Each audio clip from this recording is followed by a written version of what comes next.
Hello YouTube. Today we're talking about individualism and the importance it has in real life and in the fitness realm because they're both connected, and you will see that to me building a strong individualistic drive is the most important thing you can do in both cases because it's going to carry you forward. And I'm going to debunk some ideas that some people have in their heads that prevent them from reaching their full potential because they refuse to be individualistic. So I'm going to logically try to explain to you why it makes total sense to be so, and on top of that, why all of the preconceived ideas about people who are individualistic, about individualistic societies, are wrong. So, first off, the importance of individuality. What is individuality? Individuality is the development of the self. The self is you. That should be a given, but it truly isn't in the modern age because we have slowly evolved from something that is purely biological, where people are just driven by their hormones and by their instincts, to a society where culture has a much stronger impact on the way we live, to the point where sometimes culture overtakes biology, even though in most cases culture is just a byproduct of biology. So, in our modern environment, in the contemporary world, we are sometimes stuck between a rock and a hard place, between following our own instinct that tells us to be selfish and to self-preserve and expand ourselves, and a society that tells us that this is not the way to go, this is not moral, and you should rather work for the good of others.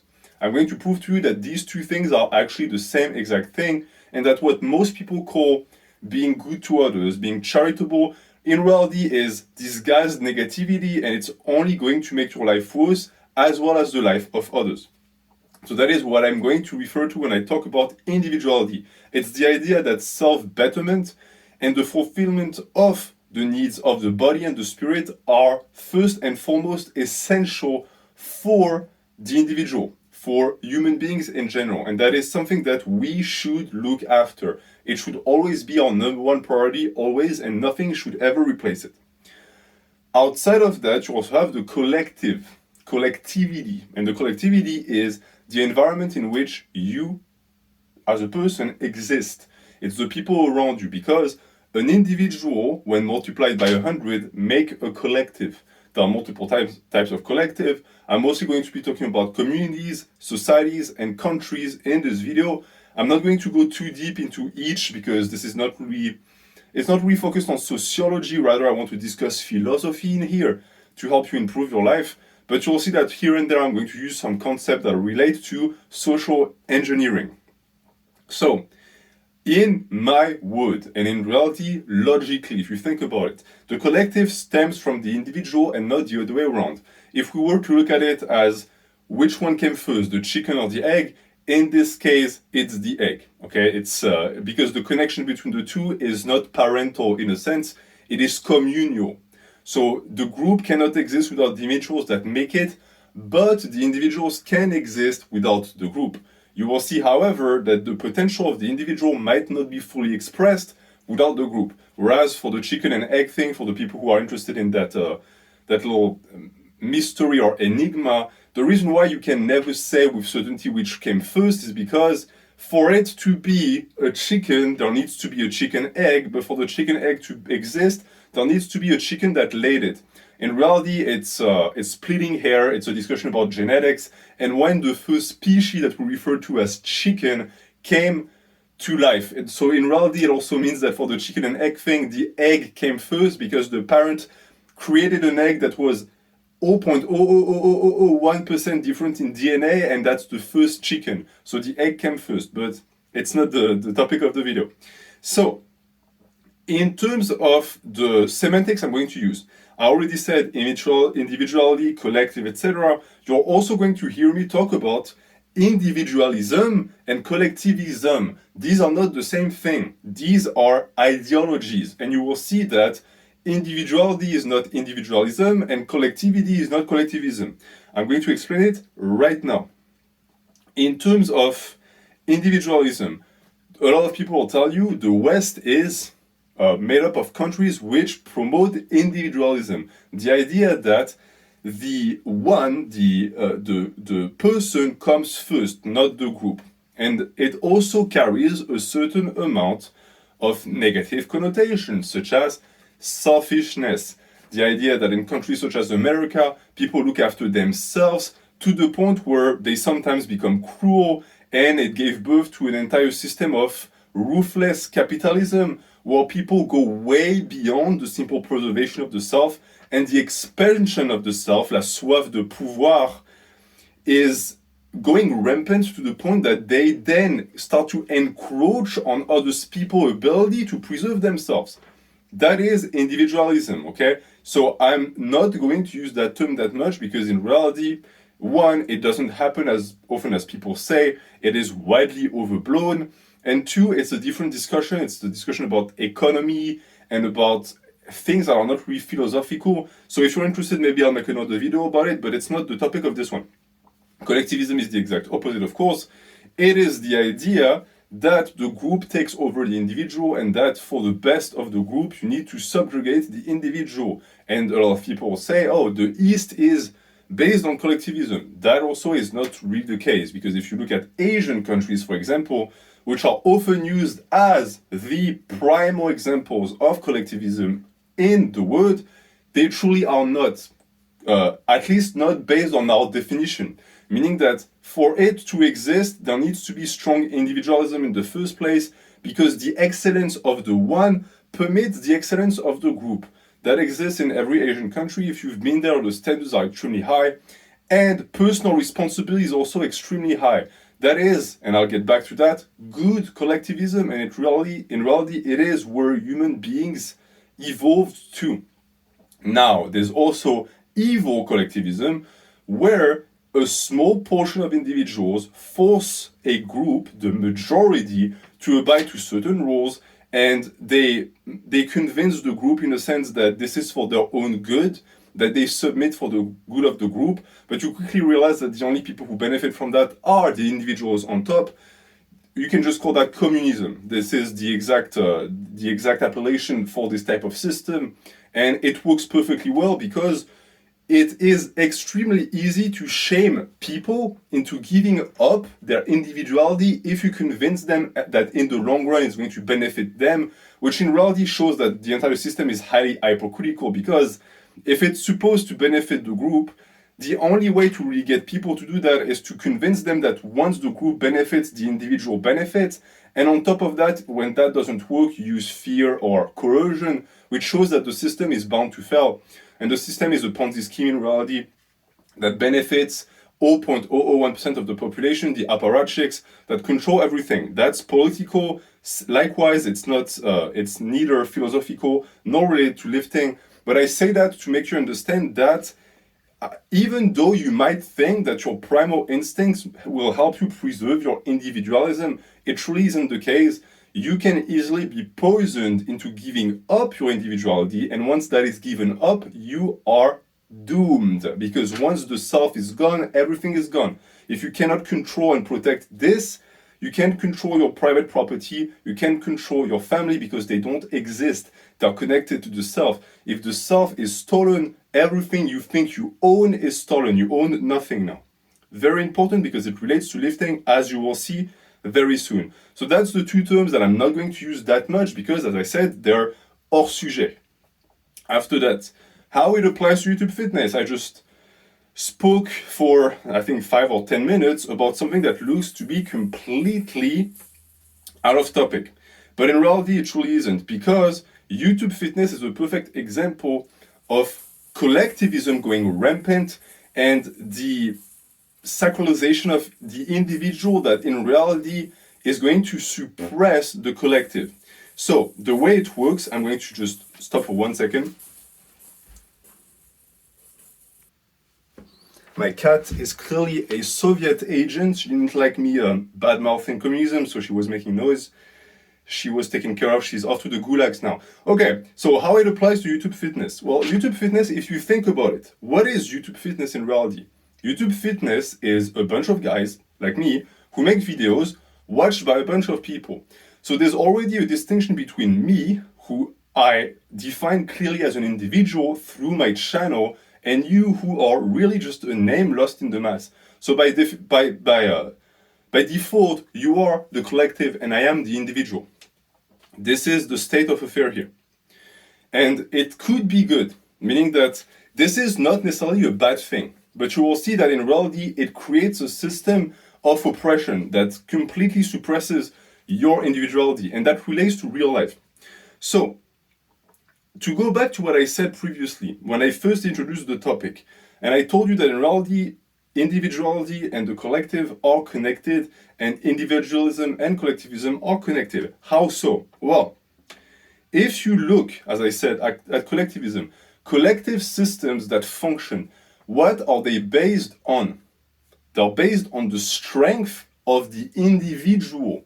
And every single strong individual paired together with another one creates a pair, then 3 people, 4 people, etc. And when the group is finally complete, it is a strong, cohesive group. That is extremely important. So in reality, as I said, you cannot get collectivism without individualism. It's not possible. So the entire idea that you get a strong group when the members of the group give up their self is a lie. If they give up their self, you get a group of sheep, you get a group of slaves. You certainly don't get a group that is strong or independent.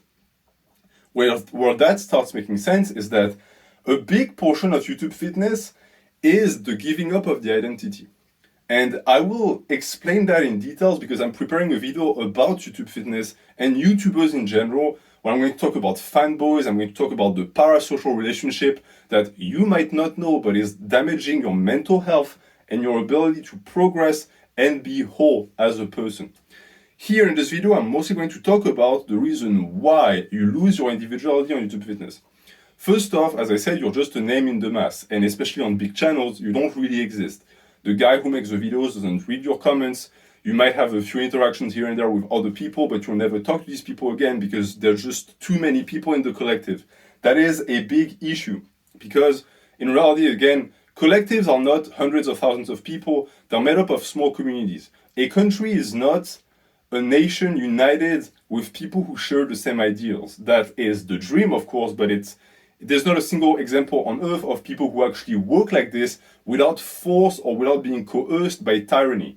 In reality, what happens is that if you have strong pockets of collectivism added as a whole, they make a good country. But in reality, the pockets are small because the extension of your knowledge, in a sense, and your ability to connect to people is limited. It's also the reason why any system that pretends that you have to care for everyone and everything is toxic and is really manipulation. You cannot do that as a human. We are programmed to care about the people close to us. People who pretend to care about everyone are hypocrites, and they're doing that because they're trying to be moral, and that's sort of the entire gist of this video. Do not let morality guilt you into giving up your individuality, because without individuality, there can be no morality.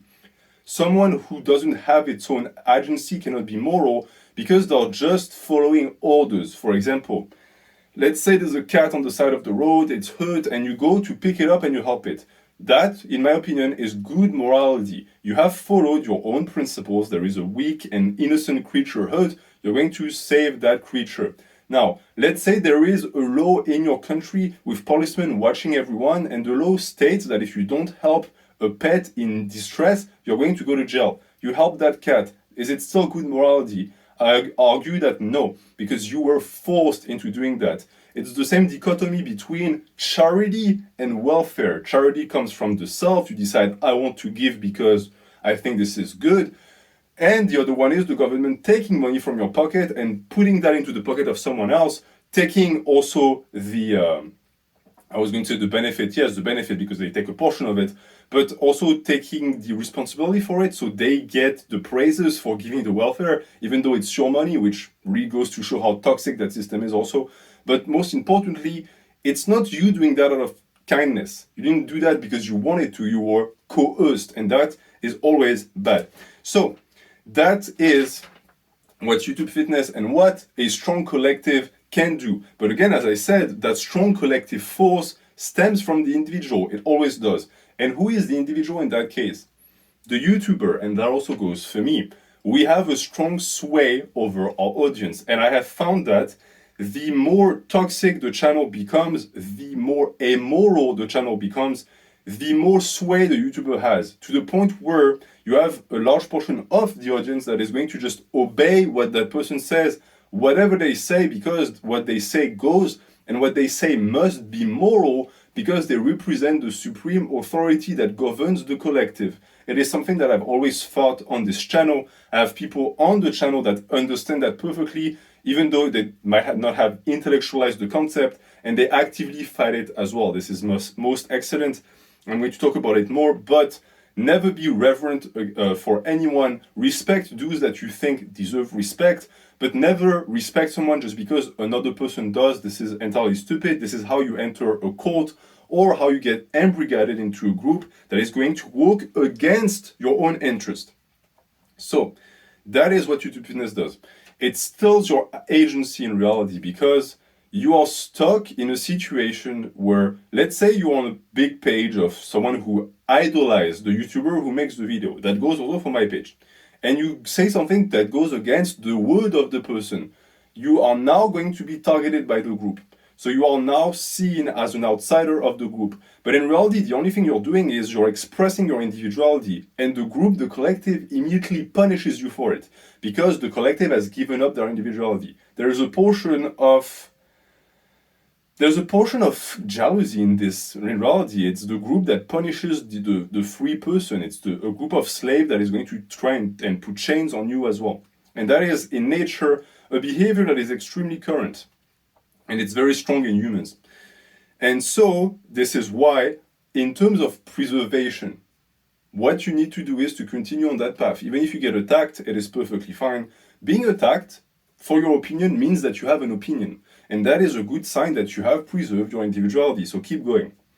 Now, why preserve your individuality? What is the point? Well, I've already told you pretty much that in terms of ideology, without individual, there is nothing. But you might be wondering, okay, but explain more. Go further. How come I lose everything when I don't have individuality?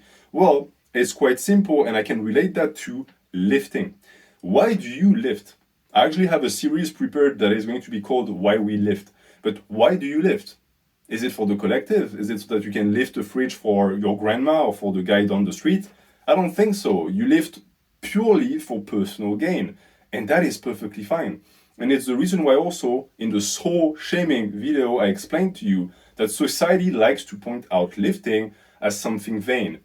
Same logic. They see something that is self-improvement and that is the pinnacle of the expression of the self, and they don't like it because they don't have that. They gave it up. They gave it up for the safety of the collective.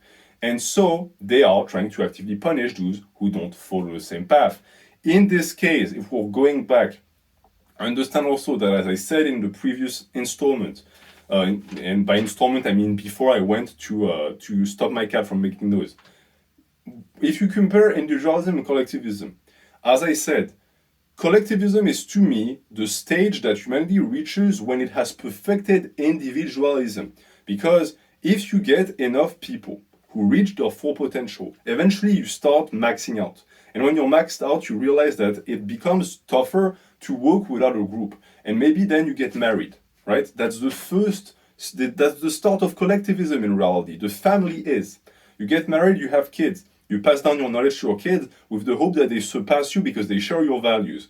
Now you go and live in a neighborhood with a bunch of other families that have the same values. You are now a pocket. That pocket grows throughout neighborhoods, makes a state that then becomes a country, etc., etc. This has stemmed from you.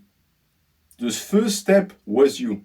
It was you perfecting yourself. Meaning that if there's never that perfection step, there can be no true collectivism. Because a collective made solely of mediocre individuals is, as I said, not going to work. It's going to just be a system that is going to pull people down and never elevate people. If you are part of a group, ask yourself, what is that group doing for me? If it's not doing anything for you, why are you in the group? Most likely the group needs you more than you need it. So leave. A perfect symbiotic relationship between the individual and the collective exists and is possible, but only if it's coming and stemming from the strong seeking the strong. The weak seeking the weak only creates victimization mindset and slave morality, which is something you want to avoid at all costs because it is comfortable. The strong seeking the strong means that you're going to be surrounded by people who are not going to take any shit, who are going to tell you when you mess up, who are going to put personal responsibility on a pedestal, and who are going to breed a very, very strong sense of not necessarily discomfort, but of awareness. You're going to have to be aware. You're going to have to be active.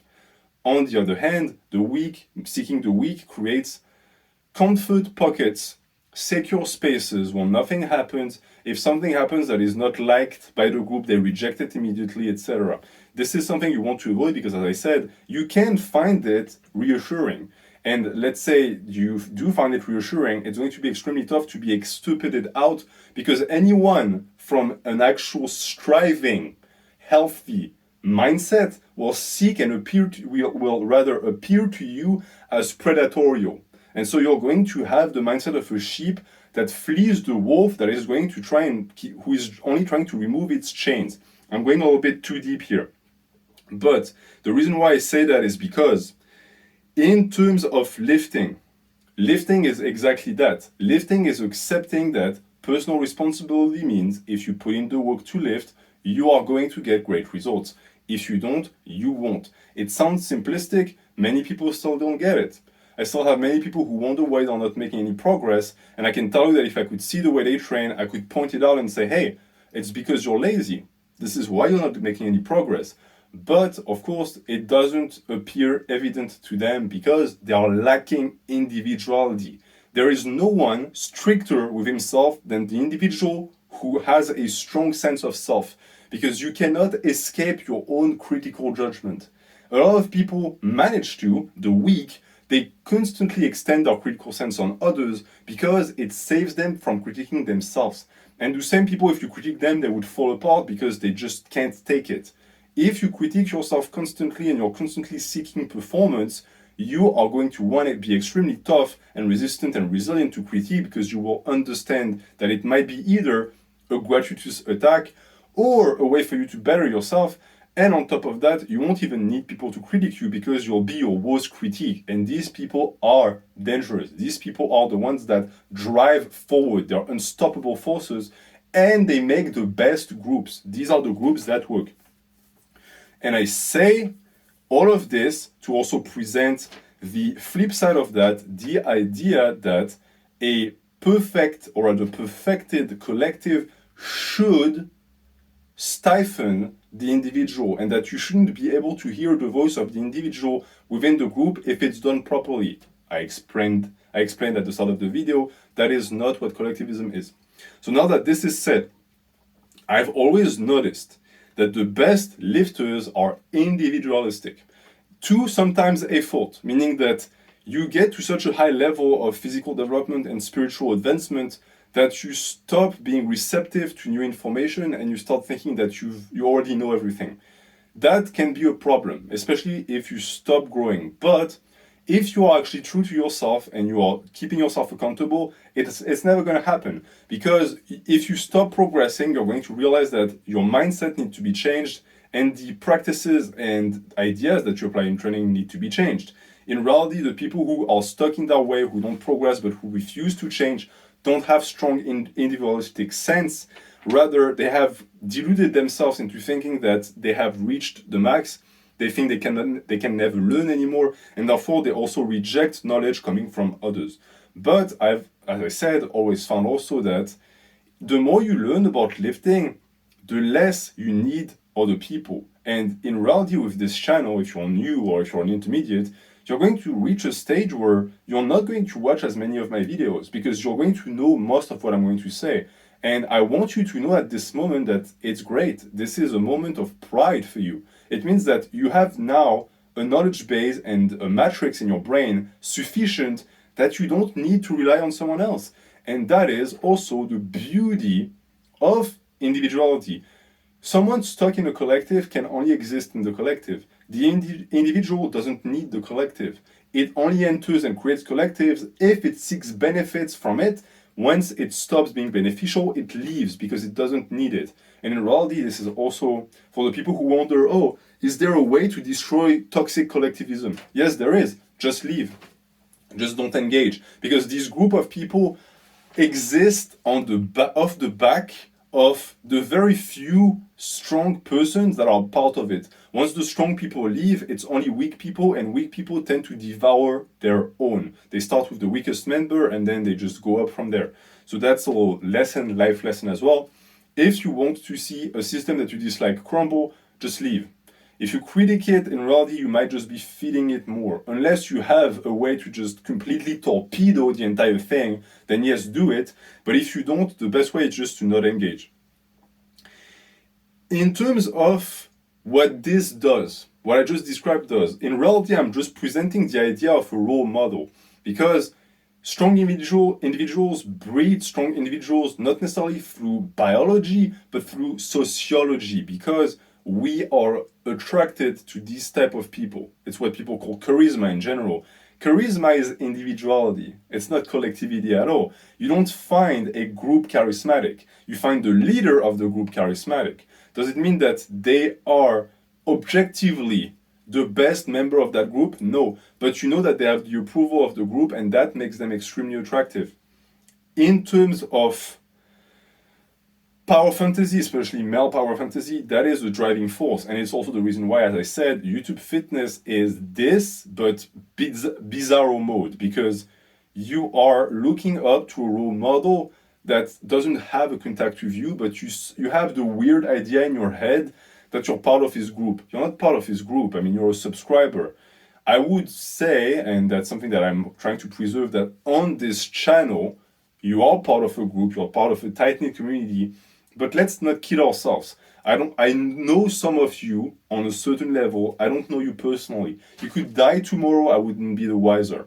So it also needs to be said, because regardless of the amount of connection that the YouTuber has with the subscribers, it can never replicate a true connection that would exist within a human physical collective. It is in reality a mockery of that system, and it's the reason why so many people are fanboys. Is because they truly do believe that they belong. They never had a place to belong. They finally get that on YouTube Fitness. And when someone criticizes the group, they become rabid, because in reality, the group has become their identity. They have replaced individualism by collectivism entirely. As I said before, because they don't understand that strong collectivism stems from strong individualism. And to just wrap the philosophical stuff up, if the two exist at the same time, the one that has the ability to exist in both spaces, in reality is the one that exists in vase communicant, meaning that there is a true connection between the two systems. And that is the system that is built off of individuality, that then created the collectivity. But if the collectivity disconnects itself from the individual, you understand that eventually it's going to die, because what fed it was the individual. And that's how you end up with groups of nut huggers, people who lose their individuality. They all sound the same, they all have the same opinion. Why? Because they fell for the trap. They completely lost sight of the self, and now their self is the self dictated by the group. But who dictates the self of the group? The person who leads that group. And that person might be a complete idiot. Never put your own identity in the hands of someone else. Regardless of who you think you are, regardless of what you think society thinks of you, be yourself. It can never be wrong. It can only be wrong if you let someone else decide it for you. So that's important, because this, the role model, when applied properly and not when it's not tainted with toxicity, as I explained, gives birth to strong community. You belong in the group because you want to. That is extremely important. I explained that before. The individual is not coerced into the group. He partakes in it because he sees benefit and he sees that he can benefit from it. As some of you might know already, if you listen to my videos about Stoicism, you know that I also believe that rampant individualism that I described a little bit at the start, even though it's a little bit of an overblown cliche in the West, can be, of course, dangerous, because The individual that starts to believe he doesn't need the group will eventually realize that he does. And when he does, it's going to be too late, because just like the collective that just floated away, drifted away, the more individualistic you become, the more you're going to be stuck in your own ways, and the day you reach a top potential and you need the help of others, you might not be able to make it. I say that to balance the tone of this video, because I don't want you to go too deep. I have went too deep in the past, and in reality, just like the collective that stops being a collective, the individual, when disconnected from others, eventually stops being an individual. The individual, as he drifts away on the spectrum of human interactions, starts becoming more of a beast. So you're going to start losing your human values. And on this side, the collective becomes more and more of a group of slaves. And in both cases, the extremes are not good. The animal has excellent freedom, but not much agency at all anymore, because in reality, it returned to a state of nature, and the slave has zero freedom. He has the agency that he thinks he owns, but that the master gives him, and he returned into a state of nature as well, but a different type. So the balance is, in reality, not clean in the middle, but closer to the individualistic side without going overblown. And the last thing, and I'm going to leave you with that, is to wrap it up with the lifting thing, because I realized that I didn't talk much about lifting in this video. Lifting is this, all of what I just described, because it's going to teach you that. In reality, this is the end word, because it's what you really should retain from this video. How to be individualistic. Does it mean eating all of the crackers and not sharing food with people? No. The individual is the person who realizes that hard work applied to the self is the way forward in life, and that the betterment of the self is going to benefit society as a whole. Nothing can benefit society if it doesn't benefit the self and the individual. What is good for the bee is good for the swarm, and vice versa. And lifting teaches you that. For a lot of people who have been born into systems that try to drag them, to forcibly drag them towards collectivism, there is no better immunization, I don't even know if that's a word, immune system, function of the immune system, to make you completely resistant towards those types of attempts than lifting. Because you'll get the result from work that you've done. When you don't put in the work, you don't get the result. So you get a direct feedback from your own action. And it really is the reason why you are going to see and notice that strong and big naturals tend to also have a strong and big self. They are a big person, both physically and spiritually. And that is the reason why you should be lifting. And it's the reason why developing your individuality is also going to result in you lifting more avidly, because they're also connected. If you start losing the self, you're going to start giving up on your training more and more. And it feeds each other, meaning that it's a vicious circle. So always stick to lifting, and you will find that the sense of individuality in you will always remain strong.